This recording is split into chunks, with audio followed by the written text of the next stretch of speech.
Welcome back, Fit After 50 crew. I'm Jay, and today we're diving into an interesting debate inspired by none other than Arnold Schwarzenegger himself. As you know, Arnold's been in the iron game for decades, and I'm going to tell you, when he speaks, I do have a tendency to listen. And in one of his more recent newsletters, he tackles one of the most hotly debated topics in fitness. Do you really need to push every set to failure to make gains?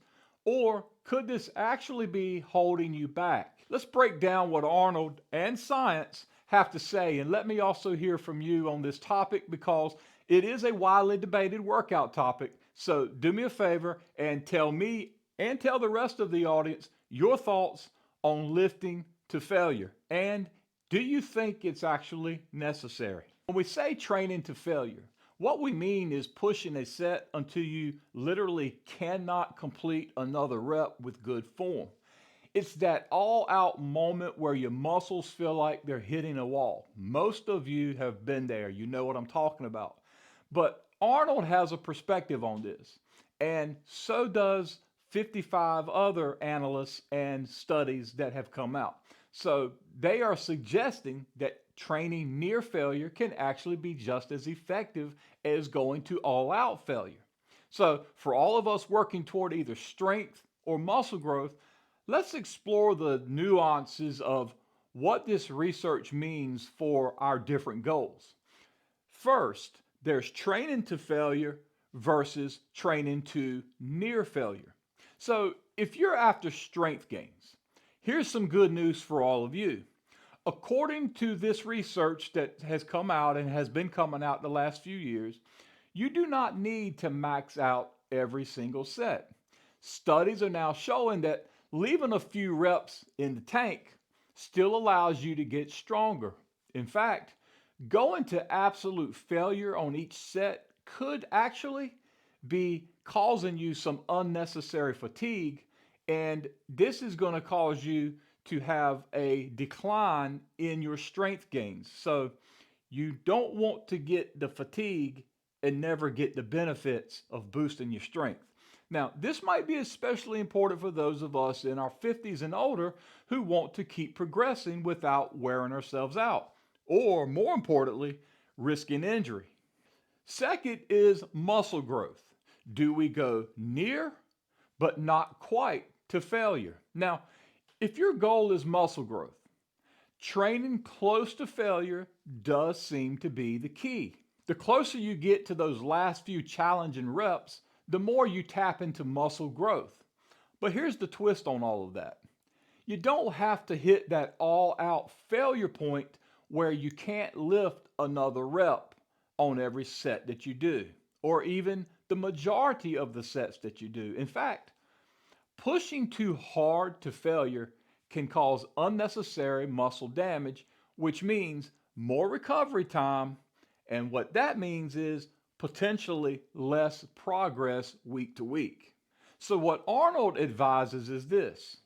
Arnold says aim for those hard reps at the end of each set where you feel that intensity but still have about 1 to 3 reps in reserve. This way, you're getting the growth without overdoing it. Now, there's a third thing, and that would be fatigue versus progress. What is the right balance with that? Think of it like this.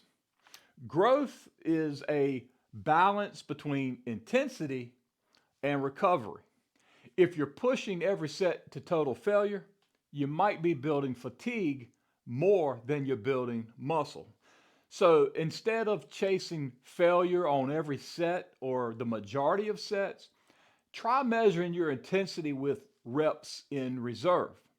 If those last 2 or 3 reps slow down and feel like a true struggle, you're probably right where you need to be. And then, fourth, what does this mean for you and me? So, here's the takeaway. To get the most from your workouts, chase those hard reps, but don't go to total failure on all these sets. Remember, training smarter, especially as we get older, means avoiding unnecessary risk and focusing on steady progress. So, whether you're lifting heavier with fewer reps or going lighter with a few more reps, which is what I like to do. The key is working close to failure without hitting that breaking point on all these sets. By doing this, you're building strength and you're building muscle while staying in control of your recovery. Too often, we put too much time into the gym and too much thought and process into the lifting, but we always forget about the recovery. And the recovery becomes even more important as each year passes by. So remember, Arnold's advice and the latest research show that you can get the results you want without taking every set to failure. I think for me, and how I will walk away from this, is I will still go to failure on the last set of my workouts, perhaps the last two sets, and I will also use a lot of drop sets in my workouts because this is what I do and it works for me and I seem to recover pretty good from it. As always, though, you need to listen to your body and you need to focus on at least doing those challenging reps, and you'll be on your way to building strength and muscle without those unnecessary setbacks. But it's very important that you're listening to your body because we're all different, we all recover different, we all lift different, and our goals are different. So you need to consider that. Okay, that's all I have for this one. I want you to be sure to like and subscribe. I'm going to catch you on the next video. Until then, go get fit.